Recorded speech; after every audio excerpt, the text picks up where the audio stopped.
Nakilala siya sa entertainment industry bilang isang radio talent sa edad na 17, at isang mahusay na scriptwriter sa radyo at telebisyon. Siya si Miss Mely Tag-asa o Abimaela Palomo Tag-asa sa tunay niyang pangalan.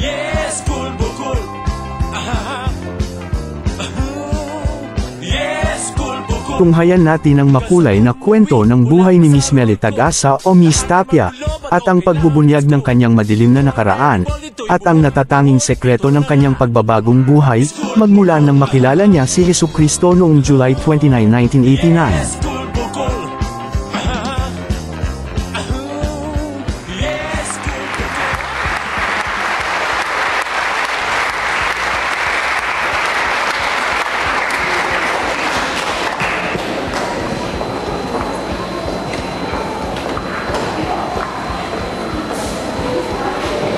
Magandang hapon po sa inyo lahat.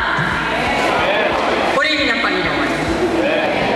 Ako po ay lubos na nagpapasalamat sa ating Panginoon at ako ay naging bahagi ng gawain nito. Nagpapasalamat po ako kay Pastor Manny Fonseca na siyang ginamit ng Panginoon upang ako'y maging bahagi ng napakadakilang gawain nito. Sapagkat lubos ang aking kagalakan sa puso na nakarating ako dito sa La Union, na kauna-unahang pagkakataon na nakarating ako dito sa inyong lugar na napakaganda pala. Ito po ay inaangkin ko na isang biyaya at pagpapala sa Panginoon. Praise God. At nais ko rin pong samantalahin ang pagkakataon ito upang pasalamatan ang mag-asawang nagpala sa akin. Samantalang ako'y narito, nagpapasalamat po ako kay Brother Bernie Rivera na siyang sumundo sa akin sa bahay ko sa Antipolo. At sila mag-asawa na siya ang aking tinutuluyan ngayon. Tunay po na talagang napakasarap ang umakyat sa isang tahanan ng mga tunay na Kristiyano. Sapagkat nadarama mo ang gala, ang kapayapaan, ang ganda at nadarama mo na sa tahanan yon ng isang tunay na Kristiyano ay naroon ng tunay na pag-ibig na nagbubuhat sa ating Panginoong Jesucristo. Alam po ninyo, ninenervous ako nung mabasa ko itong program na ako'y siyang guest speaker. Sabi ko nga kay Pastor, hindi naman ako pastor. Hindi naman ako talagang nagsasalita sa mga kongregasyon. Ang lagi ko lamang pong papel ay ang ako ay mag-testimony. Ang i-share ko ang aking naging karumal-dumal na buhay. Tunay po. Na kapag narinig ninyo ang aking kasaysayan, ang aking patotoo, sasabihin po ninyo na tunay nga palang karumal-dumal ang naging buhay ni Miss Tapia. Alam po ninyo, hindi ko pwedeng ipagmalaki ang aking naging buhay bago ako lubusang nagbalik loob sa ating Panginoon. Ang aking ipinagmamalaki at ako'y nagkakaroon ng lubos na kagalakan kapag ako'y tumatayo rito sa lugar nito sa inyong harapan na nagpapahayag ng aking patotoo, sapagkat ako ay nagpapasalamat na ang aking buhay na kay tagal na panahon na winasak ng diabo, ngunit sa pamamagitan ng kanyang pag-ibig, sa pamamagitan ng ating Panginoong Jesucristo, ang karumal-dumal kong buhay ay hinugasan ng mahal na dugo ni Jesus. At ako ay narito ngayon sa inyong harapan na isang tunay na anak ng Diyos. Praise God. Alam po ninyo, tunay po na hindi magaan sa akin ang magpatotoo. By the grace of God, sa biyaya lamang po ng Panginoon, kaya ako nagkakaroon ng lakas ng loob na isalaysay kung paano sinira ng diablo ang aking buhay. At nais ko pong i-share sa inyo ang mga salitang ito na naging makatotohanan sa aking buhay, sa mga naganap sa aking buhay. I-share ko po ang salita nito mula sa banal na aklat, mula ho sa 1 Pedro.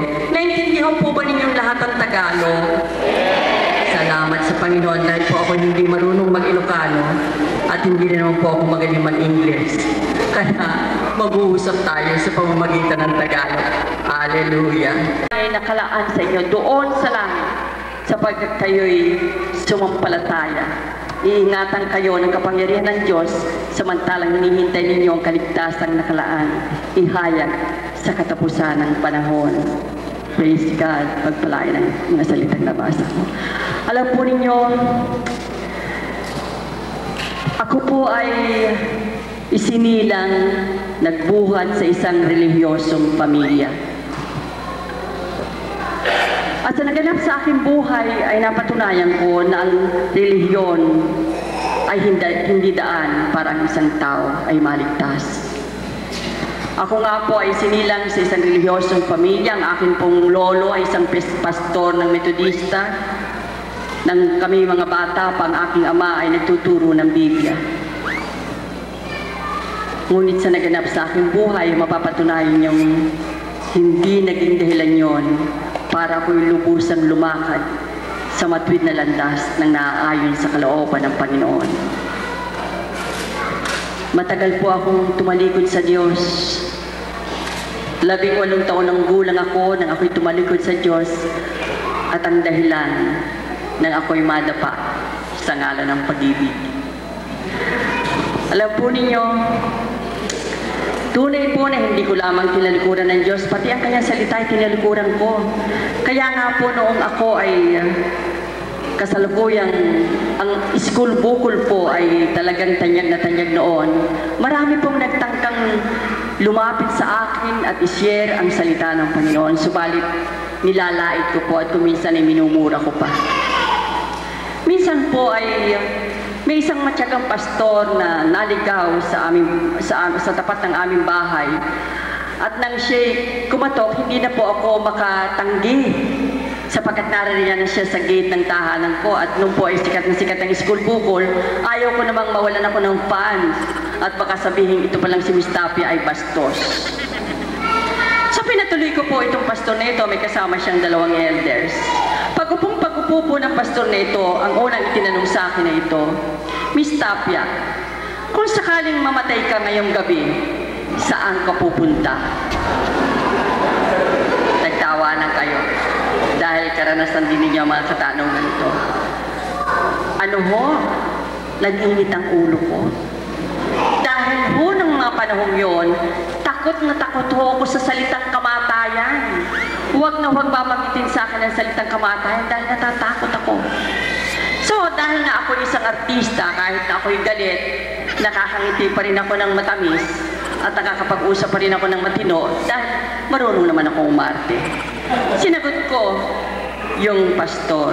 Ang sabi ko, sa langit. Taas noong sinabi kong sa langit ako pupunta. Nagtanong na naman po yung pastor, bakit naman yun na sigurong sa langit? Ay, nako. Nagwala na po ang espiritong dinadala ko noon. Alam niyo na kung anong espiritu. Ang sabi ko, yan ang hirap sa inyong mga born again. Sa inyong mga Kristiyano, napaka-ipokrito ninyo. Para bang kayo lamang ang maliligtas? Para bang kayo lamang ang pupunta sa langit? Para bang kayo lamang ang anak ng Diyos? Ako rin anak ng Diyos. At alam ko, sabi ko, ako, dati protestante ako, metodista ako. Dahil pagkatapos ko nang mag-metodista ako, lahat ho yata ng klase ng relihiyon ay pinasok ko. Kaya sinasabi ko sa inyo, wala sa relihiyon ang kaligtasan ng tao. Dahil karanasan ko yan eh. Nagpapabinyag pa po ako sa relihiyon. Pero hindi na ako naligtas. So, ang sabi nila, bakit? Sabi ko, dahil ang Diyos ay pag-ibig. Alam ko yan. Nabasa ko sa Biblia, God is love. At dahil iniibig niya ako, iniibig ko siya. Hindi niya ako hayaang pumunta sa impyerno. Nagkatinginan na lang ho yung pastor at yung mga elders. At nang ako ipagdarasal nila, sabi ko, wag na. Marunong naman ako magdasal sa sarili ko, marunong naman ako tumawag sa Diyos, lalo na nga kung wala akong pera at wala akong pelikula at hindi ko na kaya ang problema ko, hindi ba sa Diyos lang ako tumatawag. Kaya pabayaan na ninyo ako at ako'y nagmamadali, may shooting pa ako, may taping, puro kasinungalingan. Umalis po yung pastor na susukot-sukot. Pero alam ko ang pastor na yun ay hindi nagtigil ng pagdarasal para ako'y maagaw sa impyerno. At tunay po na mga panahon yon, ako po ay sinungaling. Napakasinungaling ko. Dahil nga po ang aking ama ay ama ng kasinungalingan. Isa pong katotohanan sinasabi ko na ang Diyos ay pag-ibig. Iniibig ko ang Diyos at iniibig niya ako. May takot ako sa Diyos. Yun po ay isang kasinungalingan. Sapagkat sa loob ng mahabang panahon, ako ay nasa buhay ng kadiliman.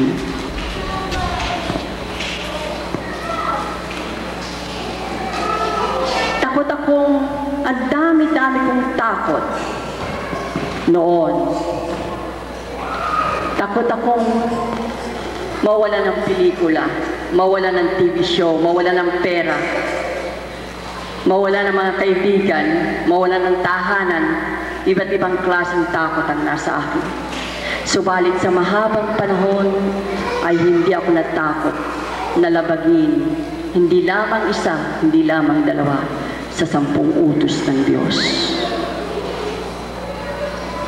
For 32 years, sa loob po ng 32 taon, ay nasa bondage ako ng adultery.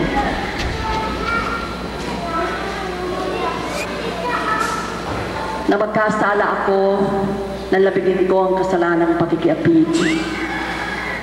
18 taon ako. At sa naganap sa aking buhay, ay napatutuhanan ko na kapag ikaw ay nasa kasalanan ito, lalo na kung ikaw ay isang babae, ay napakaraming ugat na tumutubo para maragdagan ang iyong kasalanan. Hindi lamang ako nakiapid. Hindi lamang ang kasalanang pakikiapid ang aking nagawa. Pagkat kapag nasa kasalanan ito, ikaw, ako, ay naging isa rin magnanakaw. Kapag ikaw ay nakikiapid, nagnanakaw ka ng kapayapaan, ng kaligayahan, ng katahimikan, ng isang tahanan. At hindi lamang yun. Ako ay pumatay pa rin. Kapag ikaw ay nasa sitwasyon ito, ay may mga pagdadalang tao na hindi mo matanggap sapagkat napakaguluho ng buhay ng isang other woman. Ako'y nagkasala ng kasalanang pagpatay sa pamamagitan ng abortion. Hindi lamang minsan, 2 beses akong pumatay. Hindi lamang po yun ang kasalanan ginawa ko. Ako ay sumamba pa rin sa Diyos-Diyosan. Nag-iba ako ng relihiyon at ang akala ko, yung paglalagay ko ng kung ano-ano ribulto sa aking tahanan ay makakatulong sa akin. At napakahabang panahon na ako ay nasa bondage ng fortune telling. Hindi lamang po 20 taon na ipinagkatiwala ko ang buhay ko sa mga manghuhula. 18 taon ako, nalubusan akong tumalikod sa Diyos at sa pagtalikod kong ito, ang buhay ko ay inyasa ko sa mga manghuhula. Hindi ho ako nagpapasya, hindi ako nagdidesisyon kung hindi ako lumalapit sa manghuhula. At dahil nga ho, sa lubos ng pagtitiwala ako sa manghuhula, kung ano-ano pong espiritu ang pinakilala sa akin. Ang sabi sa akin ng manghuhula, kaya daw ako sinuswerte, kaya daw ako nagkakapangalan, ay dahil sa may nag-aalaga sa aking 2 duwende. Totoo po. At ginamit ng Diablo ang dalawang duwende nito para lubusan akong tumalikod sa Diyos. At tunay po, nagkakaroon ng manifestation ito sa aking tahanan. Ipinagpatayo ko po ang dalawang duwende ito ng tahanan, sa likod ng tahanan ko, na kung anong style ng bahay ko ay gayon din po. Ipinagluluto ko, pinaghahain ko. At kapag ako'y may problema, wala akong nalalapitan at tinatawagan kung hindi itong dalawang duwende ito. Pero anong buhay mayroon ako? Nung ako ay nasa ganitong sitwasyon, wala akong kapayapaan. Napakailap ng tulog sa akin. Kailangan pa hong uminom ako ng mga sleeping pills bago ako makatulog. Kailangan pa hong uminom ako ng mga 5 boteng beer o 3 kupitang margarita para ako makatulog. At pagkagising ko ng umaga, mainit ang aking ulo. Kung magmura po ako ay parang litanya. Yun ho bang sunod-sunod na mura? Ang aking mga anak, kapag ako'y nalaman ng gising, magkakantado na po ng pintuan ng kanilang kwarto. Dahil ang unang tamaan ko ng aking mga mata at mapag-initan ko, kawawa. Dahil talaga kung magmura ako, imagine ho ninyo isang malaking tao ay napapayak na lang kapag minura ko dahil parang ako'y nagmura sa aso. Wala pong kapayapaan ang tahanan ko. Kumikita ako ng malaki, nagtatagumpay naman sa aking hanap buhay, pero ako'y laging nakabaon sa utang. Sapagkat ang buhay ko ay, akala ko ang kaligayahan ay nasa mga materyal na bagay lamang. Pero tunay po na ang Diyos ay pag-ibig. Tunay po na walang imposible sa Diyos. Tunay po na ang kanyang pagpapatawad ay walang hanggan. Malaki pa sa barko ang naging kasalanan ko sa Panginoon. Subalit kasing lawak ng dagat ang pagpapatawad niya at praise God. Hallelujah. Nang tanggapin ko ang Panginoong Jesucristo sa aking buhay, pinalaya niya ako sa lahat ng kadilimang ito. At nang makakita ako ng liwanag, may pagtatampo pa akong sinasabi ko sa Panginoon, Lord, bakit kayo lamang? 60 anyos na po ako ngayon. Pero sa biyaya ng ating Panginoon, ako ay 6 na taong gulang lamang. Mas matanda pa ang church ninyo kaysa sa akin. Huwag po ninyo sasabihin, sinungaling ako. Tanda-tanda na, sasabihin 6 years old lang siya. Katotohanan po, 6 na taon lamang po ang pakiramdam ko ngayon eh. Dahil yun po, mula noong July 29, 1989, natanggapin ko ang Panginoong Jesucristo. Noong ko lamang napagkilala at napatunayan, tunay nga po palang napakaganda ng buhay kung ikaw ay nasa Panginoon. Praise God. Alam po ninyo, nagpapasalamat ako sa Panginoon sapagkat hanggang ngayon ay isa pa akong artista. Sa biyaya rin niya, kaya ako alam ko na ako hindi pa rin nawawala ng project sa edad kong ito. Pero alam po ninyo kung ano ang labis na nagbibigay ng kagalakan sa akin at para sa akin ay siyang pangunahing dapat kong pangunahing gawain ko sa buhay kong ito na ngayon ay ako'y 6 na taong gulang lamang. Ay ang ganito mga gawain ng pagtayo sa karamihan ng tao at pagpapahayag kung gaano kadakila ang Panginoon at kung gaano ang pag-ibig niya sa akin. Praise God, hallelujah. Pero alam po ba ninyo na napakatagal bago ko sumuko sa Panginoon? Ang akin pong anak, siguro po kilala ninyo, si Gina Marisa Tagasa, isang writer po. Siya ang unang na-born again sa pamilya namin. Marami na pong pastor na nagsabi na talagang imposible na akong maborn again kasi nga po mataray po ako. Sino po ba nakasubaybay ng Agila dito? Ngayon po meron pelikula akong palabas ngayon dito, yung Okay Si Ma'am. Baka naman po may sample kayo, sabihin nyo, si Meli Tagasa o si Miss Tapia born again na, bakit ganito kasungit dito sa pelikulang ito? Masungit po ako sa Okay Si Ma'am. Pero huwag po kayong mag-alala. Arte lamang po ito. Ito pong nakatayo sa harapan ninyo ngayon, ang siyang inyong tunay na kapatid, sapagkat kapatid nyo kay Kristo. Praise God. Hallelujah. Kukwento ko po sa inyo kung paano ako na born again. So, na siya born again ay saka lamang nagtapat ang binatang ito. Pagkaraan po ng isang buwan ay sila'y napakasal na. Praise God. At salamat sa Panginoon sapagkat ito nga pong lalaking ito ay manugang ko na. At nang ang aking anak ay maborn again na, nakita niya ang magulo at maling pamumuhay ko. Papasok siya sa aking bahay, napakarami pong rebulto ng Santo Niño, na lahat naman po Santo Niño na swerte dahil lagi po ako naghihingi ng pera. Lagi ako kung ano ng mga material na binibigay, na hinihingi ko, kaya po lagi ko pong sinusuhulan itong mga rebulto ko ng pera.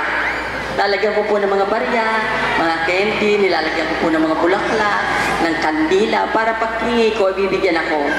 Sabi ng aking anak, Mami, hindi ba ikaw galing sa Metodista? At alam mo, nakasulat sa Biblia na ang pagsamba sa Diyos ay tunay na karumal-dumal sa Diyos. Basahin mo ang Exodus, sabi niya, verse 4, at naroon makikita mo ng kamalian mga ginagawa mo. Sasabihin ko, na born again ka lang, kung ano-ano ng kalokohan ng mga sinasabi mo. Puro kapaliwan yan sinasabi mo. Yung Biblia, sabi ko, hindi na totoo yan. Yan ay kitagal-tagal na sinulat yan at tao lamang ang sumulat yan. Sarado ang isip ko. Pag siya pumunta sa aking bakuran, siyempre ang kanyang espiritu ay iba na ang dala, ibang espiritu na ang kanyang dala-dala. Kaya pag punta niya sa bakuran ko, dahil nga ako may bahay ang duwende sa loob ng aking bakuran, sasabihin niya, Mami, may diablo sa loob ng bakuran natin. Hindi pa rin ako naniniwala. Hanggang sa isang araw ay umupo siya, ano ba ang ginagawa sa buhay mo? Yang paniniwala mo at pagtitiwala sa mga duwende, yung pagnunubina mo halos araw-araw, yung pagsamba mo sa Diyos-Diyosan, ano ba ang ginagawa sa buhay mo? Wala kang peace. Ang gulo-gulo ng buhay natin. Nakabaot tayo sa utang. Ako, nang tanggapin ko ang Panginoong Jesucristo, ay doon lamang ako nakatagpo ng lubos na kapayapaan, ng tunay na kagalakan. Sa halip na tanggapin ko ang lahat ng kanyang sinasabi, nagalit pa ako. Hanggang isang araw, ng linggo, sabi niya, Mami, sumama ka. Sa fellowship namin, kinumbita ko rin si Helen Bella para makasama mo. Si Helen Bella po noon ay unbeliever pa. Sumama ako para lamang makasama ko si Helen dahil si Helen po ay kaibigan ko. So, nung kami pumasok na doon sa church, ang inabutan po namin ay praise and worship. Ang sama po ng dating sa hindi Kristiyano ng praise and worship, parang tingin ko yung mga sirang ulo ng mga nagkakantahan at nagsasayawan. Sabi ko, ano ba ito? Saan ba ako nakapasok? Napaka-OA ng mga taong ito, sabi ko. So, ayun, nanonood ako. Siguro naka-sweet pa ako. Pinagmamasdan ko yung mga nagsasayaw at nagkakantahan na talagang weird na weird para sa akin ang itsura nila. Hanggang sa na mag-aanyaya na ang pastor sa altar, ang sabi ko, ito na, oras na nakukumpirtihin ako. Ganun pa ang sabi ko sa loob-loob ko. Naramdaman ko si Helen, anong pihit na, gusto nang tumayo at pumunta sa altar. Ang sabi ko, kahit na tumayo pa si Helen, hindi ako tatayo at hindi ako tatanggap. Hanggang nga pong tumayo si Helen at nagpunta sa harap ng altar. Ako po ay nakahalukip pa rin at talagang pinangako ko sarili na ako hindi maboborn again. Hanggang sa sikuhin ako ng aking anak. Nang tumingin ako sa kanya, nakatingin ako yung manugang ko at nakangiti. Nahiya naman ako sa manugang ko at napakabait na tao. At mahal na mahal ako. So, pinagbigyan ko. Ako'y nakitayo-tayo na rin at nakipunta-punta sa harapan. At nang mag-prayer, ng sinner's prayer, nakita ko lahat nagdadasal. Ako ayoko magdasal, tinitinan ko. Baka mapansin ka kung hindi ako nagdarasal, nakakahiya naman. So ako'y nakidasal-dasal na rin. Pagkatapos so ng mag-anyayang mag-baptism ng Holy Spirit, hinawakan ako ni Helen sa kamay, hindi ako makawala. Pero talaga yung espiritong daladala ko ay galit na galit, ayaw na ayaw. So pagpasok ko dun sa kwarto na kung saan idaraos yung baptism ng Holy Spirit, bumitiw na ako kay Helen dahil si Helen ay pupunta na sa harapan. Ang lahat ho ay pasulong, papunta sa harapan. Ako ay tumatakbong paurong. At nang lalabas ako sa pintuan, nakabakot ho yung mga elders. At ang sabi, inilalagay po ang Biblia sa harapan ko at ipinaliliwanag kung anong kahulugan ng baptism ng Holy Spirit. Ang sabi ko ay, don't believe this. Hindi ako naniniwala dito. Na mga noong panahon yun, 1987, si Helen Bella ho ay na-born again. Ako naman ho ay na-born against. Dahil pagkatapos nun, kung ano-anong sinalihan kong kulto. At patuloy na pagulo ng pagulo ang aking buhay. Hanggang sa dumating ang pagkakataon na isang katibayan mo na minsan pang tinuro sa akin na kung ano ang ginawa mo sa iyong kapwa ay gagawin rin sa iyo. At kung ano ang itinanim mo ay siya mong aaninin. Ang lalaki pong nakasama ko at nakasalo sa kasalanan sa loob ng 22 taon, ako po ay pinalitan rin ng isang matalik na kaibigan. Dumating po sa aking buhay ang lubos na galit na kung maaari lamang ay pumatay pagkatapos ay magpakamatay sapagkat parang hindi makayanan ng puso ko ang krisis nito sa aking buhay. Hindi ako natutulog. Matatapos ako ng aking shooting ng taping alas 2. Pupunta ako sa mga sing-along pub, sa disco, kasama ko mga kaibigan kong bakla. Wala pong kapayapaan ang aking buhay. Yun pong inaakala kong siyang pinakamabigat na krisis na dumating sa aking buhay. Nang magbalik loob po ako sa Diyos ay nakilala kong yun ang pinakamagandang bagay na naganap sa aking buhay sapagkat yung po ang sandaling nakalaya ako sa kasalanang pakikiapi. Praise God. Tunay po na ang Diyos ay pag-ibig. Patuloy niya tayo iniibig sa kabila ng ating mga kasalanan. Ako'y patuloy niyang inibig sa kabila ng aking mga kasalanan. At salamat sa Kanya sapagkat hindi lubusan naging matigas ang aking puso.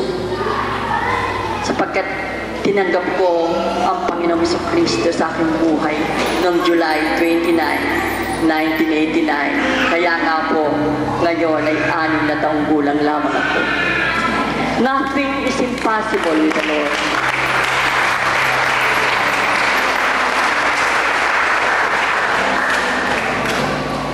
At alam ko nang tanggapin ko ang Panginoong Jesucristo, ako ay naging bagong tao. Yun pong Meli Tagasa na isang mataray na babae, isang makasalanan, isang babaeng nakiapid, isang babaeng pumatay, isang babaeng sumamba sa Diyos-Diyosan at nanalig sa mga espiritu ng kadiliman ay nakalaya na dahilan sa kanyang pag-ibig sa pamamagitan ng Panginoong Jesucristo na napako doon sa itaas ng krus at hinugasan ng lahat ng aking kasalanan ng kanyang kamahal-mahalang dugo. Ngayon po ay tunay pong dinaranas ko ang kapayapaan na tanging ang Panginoon lamang ang pwedeng magkaloob sa akin. Noon po, hindi ako makatulog kung hindi ako uminom ng sleeping pills, kung hindi ako uminom ng 5 boteng beer. Ngayon po, pagkatapos na ako'y lumuhod, magpuri at tumawag sa Kanya, masarap na po ang tulog ko at pagkagising ko, ang pagpuri sa Panginoon ang nasa aking mga labi at hindi na po ang mga karumalduban ng salita ng kaaway. Kaya nga po, ang aking mga kapatid, ang aking mga anak ay galak na galak nang ako'y ma-born again dahil hindi na sila nakakatikim ng mura at mga sakit sa katawan dahil malupit ho ako. Kasabay ho ng pagmumura ko, kasabay rin ang aking kamay at paa. Ang tawag nga ho sa akin ni Temi, kilala ba niyo si Temi sa school bukol? Bruce Lee ho. Dahil nasaksihan niya kung paano ako nag-flying kick ng isang kaaway. Kaya ang tawag niya, yan pala si Tapia, gaganyan-ganyan, Bruce Lee pala yan. Napakarami ko pong mga nagawang tunay na karumalduman sa harapan ng Panginoon. Ngayon po, ay napakarami namang milagrong ginagawa niya sa aking buhay sapagkat ngayon po, ang buhay ko lubusan ko ng inoffer sa ating Panginoon. Si Connie Reyes po ay bunga ng aking mga panalangin at aking pag-aayuno. Yun po ay masasabi ko kahit na wala siya dito sapagkat sa kanyang mga patutuo ay sinasabi niya. Ako po kasi ang unang na-born again kaysa kay Connie. Si Connie po nung kami pareho pang nasa mundo, matalik na po kami magkaibigan. Ako ay kanyang inainahan, tagapagpayo ng kanyang mga problema. At nung ako'y ma-born again, hinangad ko po na isama rin siya sa bagong pananampalataya na nakamit ko. Yung po, kapag ako'y naririnig niyang nagpe-praise the Lord, iniismiran po niya ako, sasabihin niya, napaka-OA ko raw. Kapag nalaman niya, tumawag siya sa akin, at sinabi kong nagbabasa ako ng Biblia, sasabihin niya sa akin, nasisiraan na raw ba ako ng bait? At ako'y basa ng Biblia. Tunay po yung sinabi ni Major Banggi na yung po mga unbeliever talaga para sa kanila, baliw yung basa ng Biblia eh. So, ako'y talagang nag-ayuno. Talagang itinaas ko siya sa Panginoon.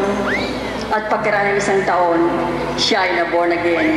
At sayang po, kung hindi lamang po siya naging busy masyado, talaga pong napakarami niyang gawain ngayon, dahil po magkakaroon na po ng 700, CBN 700 sa Asia, at isa ho siya sa mga executive producers, kaya panay ang meeting nila. Kaya, hinihingi ko ng paumanhin na hindi siya nakarating ngayon dito sa inyong okasyon na ito, at ako lamang po ang gumarap sa inyo. At tunay po sa aking karanasan sa aking buhay na nothing is impossible with the Lord. At tunay po na sa ating mga panalangin na mga Kristiyano, ang mga mahal natin sa buhay na hanggang ngayon ay nalilihis ng landas, ay maririnig ng Panginoon ang ating mga dalangin. Kanyang kasama sa buhay, si Inday Badiday. Nang ako po ay nang ako po ay pakawalan sa kapos ng masamang espiritu ng pakikiapi, ay lagi kong itinaas sa Panginoon ng aking kapatid nito ay pakawalan din sa kapos ng pakikiapi. At pagkarampo ng 2 taong pag-iyak at pagtataas sa Panginoon, ngayon po, ako'y nagpapasalamat at nagagalak. At itong aking kapatid nito, at gayon din si Inday, ay nakawala na sa kapos ng pagkiyapi.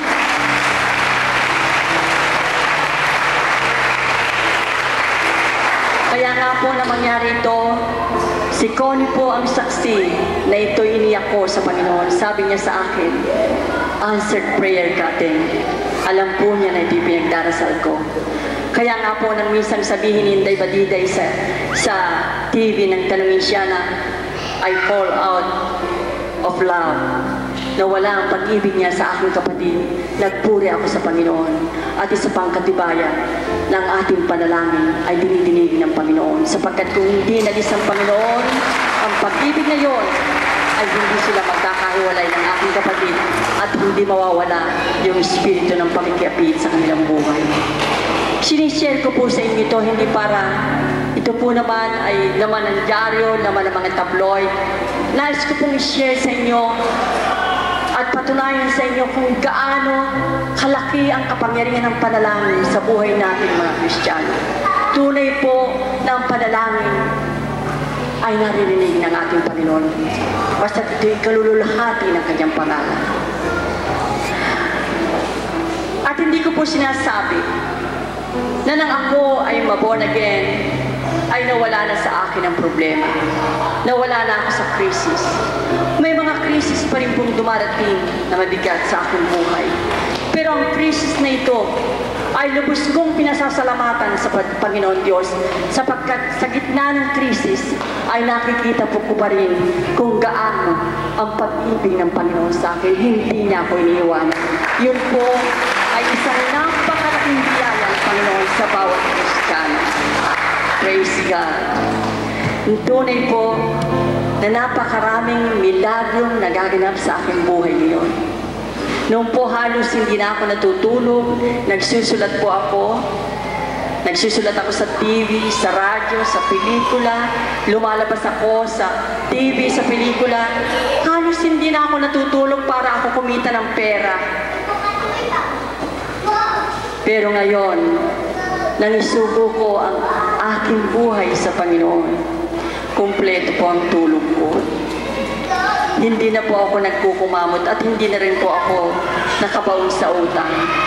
At inilalagay ko na lamang sa kamay ng Panginoon ang lahat ng aking pangangailangan. Kaya po, sa bawat saglit sa aking buhay, wala na akong ginagawa kundi magpasalamat sa Kanya. Yun lamang pong pagkakatigil ko ng kahapon hanggang ngayon dito sa tahanan ng kapatid na Bernie at Naida, ay tunay po labis kong pinasasalamatan sa Panginoon sapagkat napakabuti at napakabait po nila sa akin. Kaya ang dami-dami hong blessing. Ako, mula nang i-commit ko ng lubusan ng buhay ko sa Panginoon, hindi na ako naghihingi sa tao eh. Hindi na ako naghihingi sa aking kapatid o ng aking mga anak sa lahat ng aking pangangailangan. Doon lamang po ako humihingi. At ito po ay patutunayan ko sa aking mga kwento sa inyo. Ako po ay mayroong isang maliit na notebook na sinusulatan ko. Nakasulat po doon, "Nothing is impossible with you, Lord." Ang lahat po ng mga pangangailangan ko na imposible ibigay sa akin ng tao ay doon ko po sinusulat. I-istorya ko po itong isang karanasan ko. Ako po ay matagal lang humihingi ng bagong sasakyan, bagong kotse. Dumaan po sa aking buhay nang ako'y wala pa sa Panginoon na kumita ako ng malaki, pero hanggang segunda mano ho lamang ang aking nabibili na sasakyan. Noon pong 1991, ako po ay humingi ng isang bagong sasakyan kay Lord. At pagkaraan ho ng 2 taon, ipinagkaloob po niya sa akin ang sasakyan ito. Pero ako po ay may utang dahil kinukuha kong hulugan. Kinuha ko ito ng hulugan. Isang taon ko na akong hinuhulugan, 15,000 ang hulog ko sa isang buwan. Sabi ko, Lord, hindi ko alam kung ganong paraan ang gagawin mo, pero gusto ko nang mabayaran ito sa sasakyan ito. So, noong 1993, sinulat ko sa aking notebook yung aking dalangin na sana nga mabayaran ko nito sa sasakyan ko ito para hindi na ako namumroblema. January 1, 1993, bagong taon ho. February 14, isa akong anak-anakan at kaibigan ang tumawag sa akin para batiin ako ng Happy Valentine's Day. Ang sabi ko sa kanya, meron pa ba tayong ganyan, mga Kristiyano tayo? Alam ko, wala na. Kaya kita pinati kasi kinausap ako ng Panginoon. Sabi niya na may pinabibigay sa iyo para daw hindi ka na namumroblema, sabi niya. Tapos sabi ko, ano yon? Sabi niya sa akin, nakaupo ka ba? Oo, bakit? Kasi baka pag nakatayo ka, himatayin ka. Sabi niya sa akin, ayun. Kasi sabi niya, kinausap ako ni Lord. Ang totoo po, wala akong pinagsasabihan ng kahilingan kong yun, kundi ang Panginoon at yung aking lamang notebook. Ang sabi niya sa akin, kinausap ako ng Panginoon eh. Para daw hindi ka na namang problema. Bayaran ko na raw ng isang taong, yung natitira isang taon ng kotse mo, bayaran ko na raw ng buo. Darating dyan ang mga papeles, baka himatayin ka. Tunay po yung boses ko, yung pagsigaw ko ng praise God, salamat sa Panginoon, ay talaga namang siguro hanggang kanto ng aking bahay ay talagang narinig. At yun po ang isang katibayan na kapag inilagay natin sa kamay ng Panginoon ang lahat ng ating pangangailangan, hindi tayo mabibigo.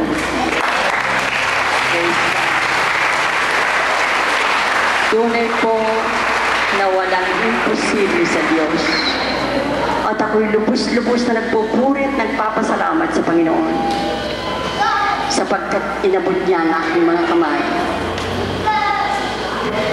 Tunay po na ang Diyos ay pag-ibig. Hindi na po ako magagalit. Nakangiti pa po ako at taas nung sasabihin ko, salamat. Sapagkat tinanggap ko na ang Panginoong Jesucristo na siyang tanging daan, ang katotohanan at buhay na walang hanggan.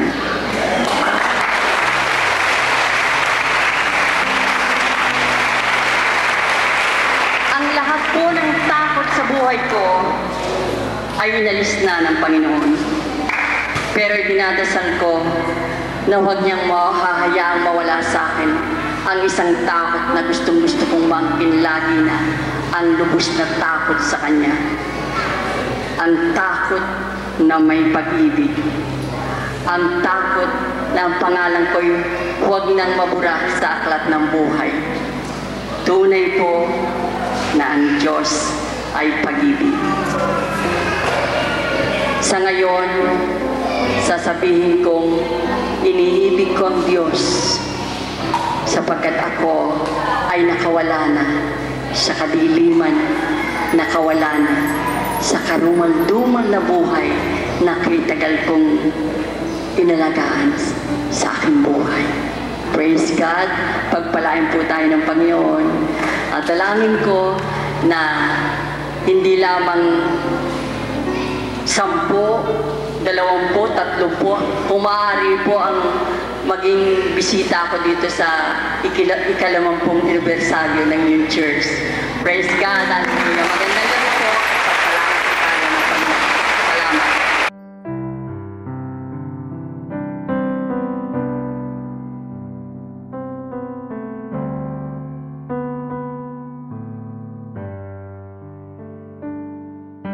Naway makilala nyo rin ang Panginoong Hesukristo na nagpalaya at nagpabago sa magulong buhay ni Miss Meli Tag-asa o Miss Tapia.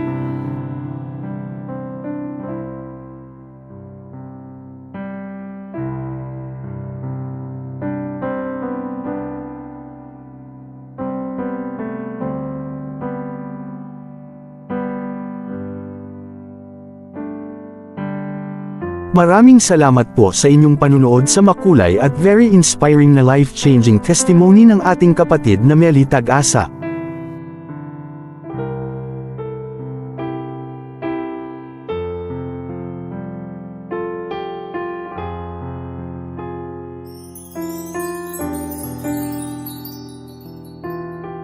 Ang video na ito ay malugod po naming inihahandog sa pamilya ni Sister Meli Tag-asa, sa lahat ng kanyang mga kaibigan sa industriya, at sa bawat niyang taga-suporta magmula 1952 hanggang 2018. Sa Diyos po ang kapurihan magpakailanman. Amen.